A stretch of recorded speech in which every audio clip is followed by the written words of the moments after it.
Today I'm going to show you how to build a big payslip. So I've already done it. I have this sample person called Jane Otieno, and I've already built her payslip. This is the apps view. If I click full, it shows the full payslip, top to bottom. So let's go back to the apps view. Now, all the items that have been put into the payslip that are used as the basis for constructing the payslip come from these apps. All the apps in apps A and all the apps in apps B. That's where you put in your salary information. Fixed and variable are sort of what you'd call the main apps where you put in your information. Then you have benefits, depending on if your people have benefits, and reliefs. And then if you have loans, you can keep track of them in this system, and you can keep track of leave as well. And then I have this paper unit which enables you to capture things that are based on a per day or a per hour pay. Payments is advances, and then SACCO allows you to have many different SACCOs, and also to split somebody's contribution between saving and loan repayment.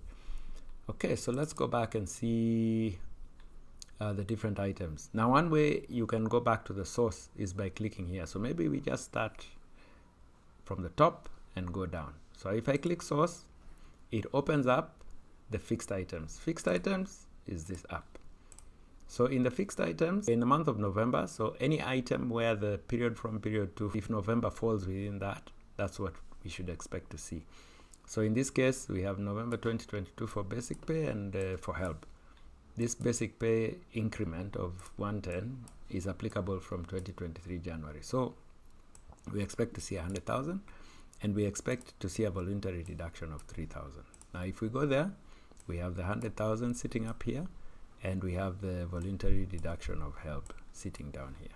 Okay, if I clicked on source, it would take me to the same place. Here we are. So that's the first item, which is a fixed item.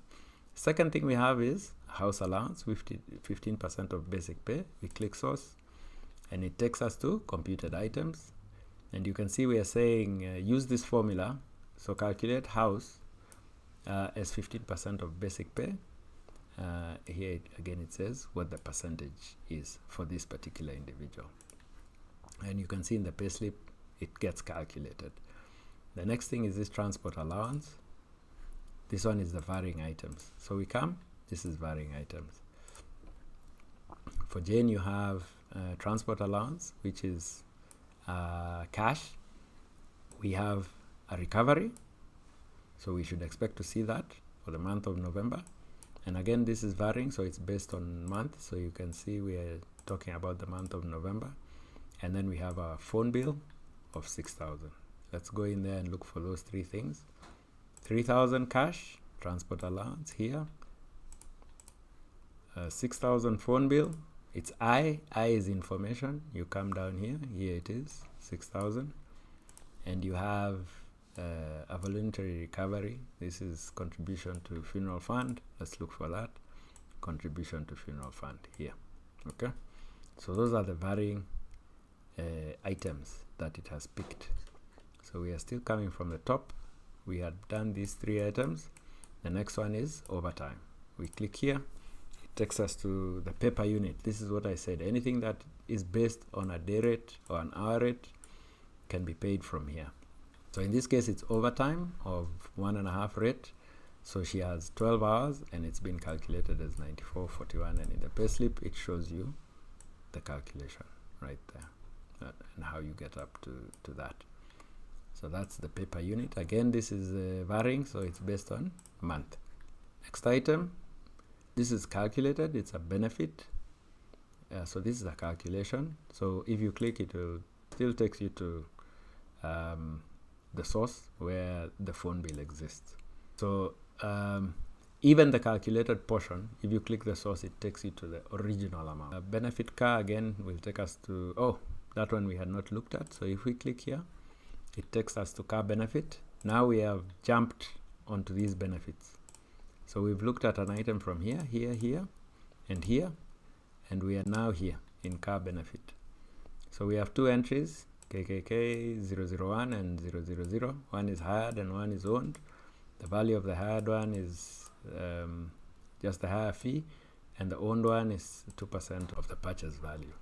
So we come and we find here are the two things.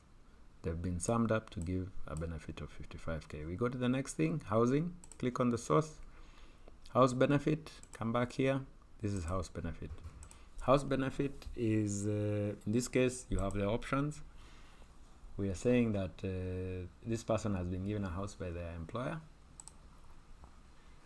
So that means that the system should calculate a benefit for that housing as 15% of total cash plus benefits, which comes to that amount, less any rent recovered. In this case, there isn't anything. So all the cash, which is all these things, plus the benefits, which is all these things, comes to 185,741, and you take 15% of that, and that gives you this. Let's close that. Next, insurance relief. Where are we now? We are here on insurance relief. So insurance relief, it's a Britam life insurance, 5,000 bob being contributed. There's a relief of that. You have the option if, for instance, Britam has organized a check-off system, you can say to deduct. In this case, that's not applicable, so you only have the relief. So we come and we have the relief here. Next item, this is home relief. Let's close insurance. Home relief is here. So we are saying Jane has KMRC contribution of 15,000. This is affordable housing. When we come, we find here affordable housing. The deduction or the relief is 15% of 15,000. Okay, which comes to that. Next item, pension. So here is pension. So the item you're looking at is 5% of, when you indicate here, we have said the pension should be calculated on fixed pay. So 5% of fixed pay, here it is, 5% of fixed pay. Fixed pay is this item and this item. So 115, 5% gives you that. This is the voluntary deduction. We'll see it again. Then we go here. These are the loans. We open the loan. So Jane has this loan that she's been given at a certain percentage, and the repayment is this much per month to repay the total loan plus interest, which is equal to that. So we should expect to see a repayment of 3225 in the system, which is exactly what we find here, 3225. And it picks the date of the loan and the title that has been given. Let's pick that again. So here, emergency loan and the date it was given. Let's close these. Pension, home relief. We are now on SACCO. You click here, takes us to the SACCO. So she has a loan repayment of 12,300 and a saving of 5,000. You come here, you have SACCO of 17,300, which is 5,000 plus 12,300, and it's indicated this is loan and this is saving. Next item is this advance. Click source, takes us to payments advances. We are now looking at that app. She took an advance on the 10th of November and now on 21st, 5,000 and 7,000 to give us 12,000. We go to the payslip. There is our 12,000, 5,000 on 10th, 7,000 on 21st. We had already seen help from the fixed. We had seen recovery from variable. Now here is the pension organization contribution. So the employee portion was 5%. Organization is another 5%. And then we come to leave balance. Leave comes from here. So here's Jane.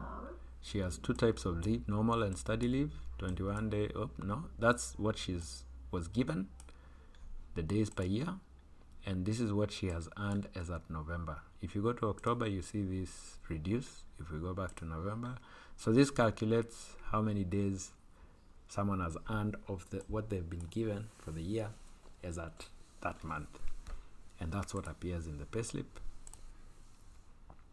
19.25 plus 12.83 to give us a 32.08. And here is the original telephone bill. So that's how the apps build up into a payslip. So we've looked at all these apps, all of them, all these and all these. And let's just take a quick look at the payslip. That's how the payslip looks, formatted for sending out to the employee. All the same entries, just formatted nicely. They are sent off to the employee. We put in a lot of items, which is why you have this spillover onto a second page. So that's it. That's how a payslip is built.